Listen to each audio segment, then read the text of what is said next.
I love the introductions because we always pull full of her hair. I was just going to say, do you want to do the introduction? Hello and welcome to Spinster's Library. I'm Robyn! I'm Claudia. The guest spinster. Excuse me. Are you taking over now? I don't think so. Yeah, I am. As usual, when we're sitting here like this, we did a haul. Yeah, we did a haul. It's so, yeah. Like, My I haven't been neck to hurts. the charity shop in ages. No, we haven't been in a long time, so sorry about the limbo. But my neck hurts now from all the reading of what they called? Books. Spines. Oh. So I have 8 books and you have 7 books, so we've got 15. Oh, I'm tall now. I did it just for you. Oh, that's very sweet. Yes. See, they don't know that I'm a short ass. They don't. No. But when I'm next to you, they probably have an idea, Yeah. which is why I've lowered myself to your level. Don't. The first book I've found is E.M. Forster, Where Angels Fear to Tread. So you haven't actually heard of E.M. Forster. Oh, Minervy! Minervy, You know, she Minervy. hasn't been in a video for a while. Anyway, you've not heard of E.M. Forster. No. He was an early 20th century author. He wrote a lot of books in a very short period of time, like in the so from 1900 to 1920, I think. And then he just kind of stopped. He died in the 60s, but he didn't write much after that. This is from 1905. I've not heard of this one, but I have read 3 of his other books and really loved them. So this is one of the authors where I'm definitely going to read. Is that the one who had this some entire stuff work. put into adaptations? There's like, they always have kind of the same people. I think there was one with Hugh Grant in it, actually, when he was really young and actually, like, is a good actor. Yeah, and he's actually not bad looking either. I mean, he certainly, Team Colin certainly Firth, wasn't in, like, the 80s. I don't know how old he was. This might be really pervy. He might have been, like, 50. I don't know. Doesn't matter. You can say that he's a good-looking man. Perv on a teenager. He was a good-looking man. My turn. Speaking of perving on teenagers. Actually, such a good link. We haven't got a script. This is just us. We have battery life to go against. Go on then. The Reader is a beautiful, beautiful story. I watched the film. I've never read the book. I always find that doing it that way around is a bad idea. I prefer to read the book first. However, I did enjoy the book The film so much because it's just a really, really beautiful story. It's, you know, she's basically illiterate and it's about how that can, like, how that has an effect on her life and the troubles that she faces. And then this young boy who, you know, who used to read to her, and anyway, they had a thing. It was a lovely story. I hope you like it. I might read it if you enjoy that. Yeah. Well. My next book is Silas Marner by George Eliot. So I'm not reading any George Eliot for Victober. She was a Victorian author. Mm-hmm. And I haven't ever read any of her books. But I've heard good things about Silas Marner. One of the good things I've heard about it is that it's really short. So I might squeeze this into the end of Victober if That's cool. finish with my other books. How short by is then. short? It's 220 pages. Pretty good. Ish, yeah. Nice. So it does seem quite short. Do you know anything about the story or anything? Or? I know nothing about the story. I know very little about the author. Surprise! Yay! So this one, Elizabeth is Missing by Emma Healey. I don't know anything about this book. You picked this up from the cover and the I title, picked it really. up from the title because I like my crime thrillery stuff. So it won the Costa Book Awards in 2014. Which I think is always a good recommendation. Costa just seemed to have a really good sort of what did you say, for accessible books? It's good literature that is also accessible. I really like their short list and stuff. Yeah, so I mean, I read the blurb. It sounds like the protagonist has got Alzheimer's by reading it, and there's like a mystery that needs to be solved, and obviously her Alzheimer's kind of has an effect on her finding out and solving the mystery. I can imagine it's being quite quirky, but also quite deep and like sad. Yeah. I like this. The Sunday Times have said, harrowing, touching and hugely memorable. No conventional crime novel, but a compelling work that crosses literary genres. My next book is one I didn't actually pick, so one of my work colleagues thought I might enjoy this.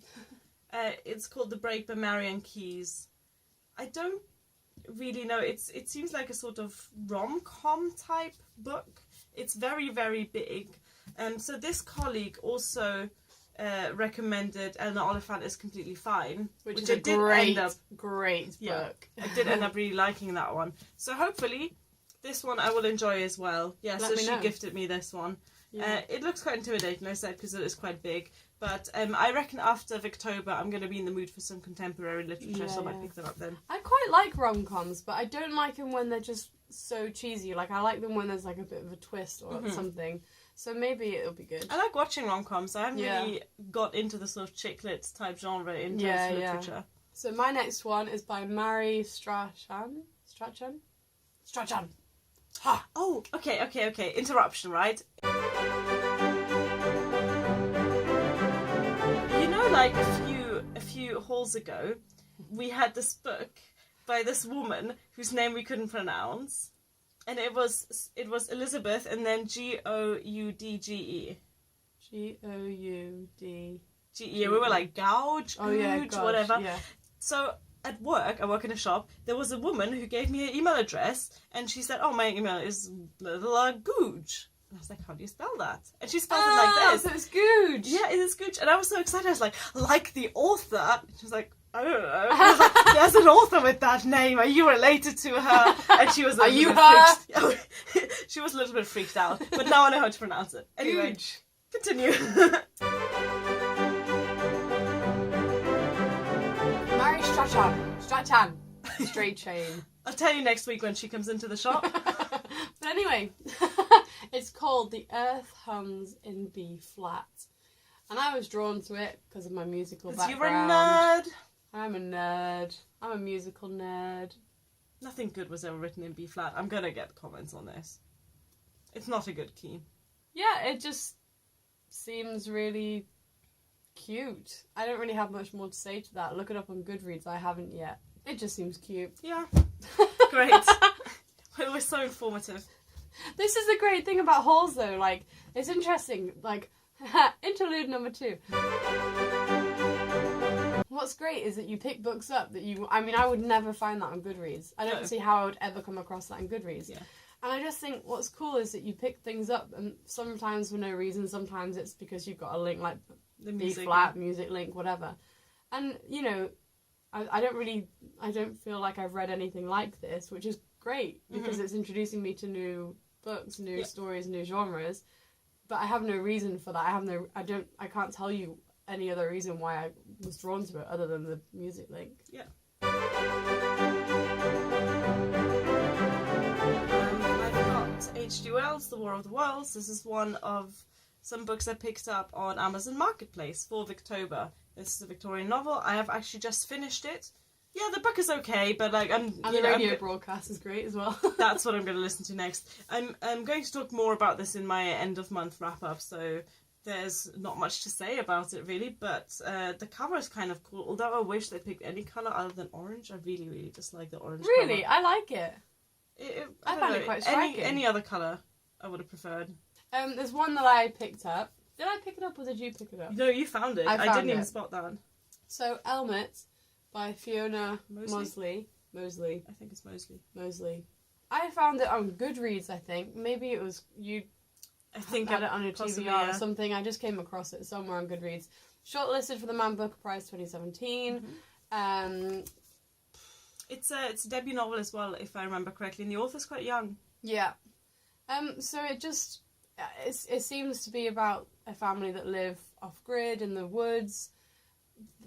Again, there's not much more I can say about it, but I remember reading on Goodreads that, you know, I remember reading the sort of synopsis or whatever, and it was really interesting. It just sounded like a really good read. I've heard really good things about it on BookTube. A lot of people really love this. Happy to give it a go, and like I say, I think this might be the next one I read. I'm really keen to read that as well once you finish, although there's plenty of books I need to go through first. Too many. Speaking of orange books, I've got The Picture of Dorian Gray, again one I picked up off Marketplace. This is one that I'm annotating. I'm not very far into it yet, but I'm scribbling in it. I did a whole video about that, which is going to be linked up there above Robyn's head. Yeah, this is the first book I'm annotating. You don't do that either, do you? It's an interesting one. I kind of feel like it's as if someone got a graffiti, Yeah. a spray paint can and graffitied over the Mona Lisa. Yeah, but on the other hand, like, I'm glad it's this really ugly orange. I mean, again, the cover is very well designed, but I do not like the colour orange. That actually makes it a lot easier for me to scribble in it. And it helps that it's a book that I've read many times. Yeah, I guess so. I just don't think I feel like I like reading the book for what's presented to me. I don't like looking too much into it. You have to It depends on with how this you- book, I think. Yeah, it depends on how you read and how you interpret things as well. Yeah, though. definitely. I wouldn't do it with all books. I probably wouldn't do it with new books. I'd probably only do it with rereads. Yeah. It's just an experiment. Yeah, I'm looking forward to seeing how you get on with that. Jan. Anne Frank, The Diary of a Young Girl. I visited Anne Frank's house in Amsterdam when I went on a vacay a couple of years ago, and honestly it was one of the most moving experiences. Of course, this is the moment where Minerva walks across the screen. Of course, because she's a little fluffleton, and because she knows that I'm feeling sad because Anne Frank's house was a really moving experience and you just come to give me some cat therapy. Yeah, the book is really moving as well. I read it in German. I think every German growing up probably reads this at some point. Yeah. And I think you'll appreciate it. I think it's one of those where you do, and I, because I've been to the house now as well, I can probably imagine a lot of what's going on. Mhm. And You can picture the Yeah. place. yeah, exactly. I've got North and South by Elizabeth Gaskell. I bought this off Amazon Marketplace last week, and then we found two copies of that, two much nicer copies of that, in the charity shops today. Gutted, and one was 75p. 75p, and I paid like £3.50 for this. Ridiculous. Ugh, I'm so annoyed about that. I was so annoyed I almost bought that copy, but then I don't need two of this. No, you'd be even more annoyed because then you would have spent more. Yeah, this one I'm actually going to buddy read with someone else called Andrea. She's got a YouTube channel called Cool. Infinite Text. Hi, Andrea. Link in the description box. And we're going to read this later in the month. Yeah, so that's another Victober read. Nice. What do you got? You've got loads to read. I know. Scary. Yeah. Claudia found this for me. I did. For once, it was the other way round. I found something. So, Kazuo Ishiguro. He wrote The Remains of the Day, which was just an awesome read for me this year. It was a 5-star for you, and I actually changed mine from 4 to a 5-star because I just couldn't stop thinking about it. Then I read his book, Never Let Me Go, and I liked it. Not as much as The Remains of the Day, but it was okay. Same. Yeah, it was fine. But I saw in one of them that there was this book as well that he'd written, so Claudia found it and I said, get it, we've got to get it. So I bought it, but after I've read it, or when you're ready, Yeah. we can share. So yeah, he writes some nice novels, so hopefully this will be another one to add to the nice novel list. Yeah. Kazuo Ishiguro. We don't really know anything about the book, do we? No. Minerva, can you stop? She's so stupid. Yeah, she really is. So cute and fluffy and soft. So true. I found My Cousin Rachel by Daphne Maurier. This is like in every charity shop ever. I Yeah. don't know why. Either it's really bad, but I don't think it is really bad because a lot of people on BookTube like it. But I feel like there's a copy in every charity shop in our town. Yeah. I read Rebecca, liked it, so continuing with her series. I've been looking for Frenchman's Creek also on the recommendation of Andrea from Infinite Text. Mhm. Apparently it's got pirates in it, and I haven't really read many books about pirates. No. So That sounds quite cool, Yeah. actually. Maybe Daphne du Maurier, is she still alive? no, Oh, I was going to say maybe she's like dumping loads of copies of her books in charity shops so we can love read. that. That's her. Cute. I'm assuming this is No, her. that's Rachel. That's her cousin. And then I've got a terrible, stained, sticky edition of Reservoir 13 by Jon McGregor. Thanks, Minerva. Yep. So it's longlisted in the Man Booker Prize 2017, but it was a Costa Book Awards winner in 2017. Like we said before, we kind of trust Costa Book Awards, so I think it's a kind of like a mystery, but it's also got a lot of family stuff. Yeah, and I think yeah, it's it quite seems dark. like I've heard good things about this, and that's another one I'd be interested in when you're done with it. yeah. So, yay Costa! Bye, Minerva. Oh, can we get sponsored by Costa so then we can get like Free coffees and treats and hot chocolates while we make our videos, Costa? Last book. It's called, I actually have to read it off the title or I'm going to get it wrong. The Triumphant Cat, an anthology of verse, prose and pictures gathered from the ancient and modern authors, selected and edited by Marmaduke Skidmore, Esquire. I have a triumphant cat. Yeah, just show us. No. She's so stupid. Oh, she's very triumphant. Yes, okay. Triumphant kitty. Anyway, this is the really sweet kind of book that collects quotes and anecdotes from different periods in time. So, for example, letting I dare not wait upon I would, like the poor cat. I can't even pronounce that. Never mind, it's a Shakespeare one. Just like a little collection of things about cats. Cute little Tom book. Yeah, that didn't feel quite as intense as I thought it would be. Usually, I feel like I've got so many The books. last one we've got was massive. Like I'm That's sure we got true. over 20 books on the last one. Yeah, so we've not done too badly this time. I think we're both very conscious of space and our ever-growing TBR list. Yes, yeah. So, but I'm quite pleased with the books I got today.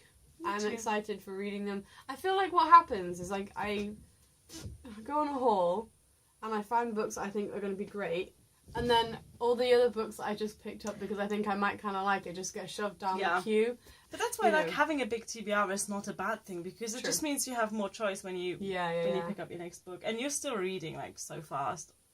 Not as fast though, but I've gone over 30 now, so 30 books this year since March. You're doing it. Yeah, you keep like extending your Goodreads goal. I know. It started off as 5 books. Do you remember? No, I don't remember, but I trust that. Yeah, I think it right. did because you were like, oh, well, I guess I could read like one book every 2 months for the rest of the year, and then bye 5 book target. Yeah, it's sweet. No, I've enjoyed it. I've enjoyed getting back into reading a lot actually, and I like how exposed I am to books. I find that my conversations are interesting at home now. I talk when people come over. I have a big bookcase and talk about what I've read and what I haven't. And like even just with like my boyfriend, I like talking about books with him, the books I've read. With him slowly getting into reading, me obviously I've just completely gone, in the deep end. But it's nice, we have things to talk about. And it's a thing that we've got in common now as well. Because I used to. Like I didn't really talk about what I was reading. But we get exposed to different genres. Yeah. Like I feel like 2019 will be the start of me reading classics. I'm so hoping, like, I've been holding back on classics and I've been holding back on Harry Potter. I knew this was going to happen. I like, at one point, I might have to just, like, give you one classic. I'll get there. I mean, you're getting me to read thrillers, so that's true. It's a give and take, yeah. Alright, cool. Should we wrap it up here? Yeah, thanks for watching. Thanks for watching. Bye! I read the... Oh, I can't. Can we just cut? Claudia, when you're editing this, cut. You know I won't now.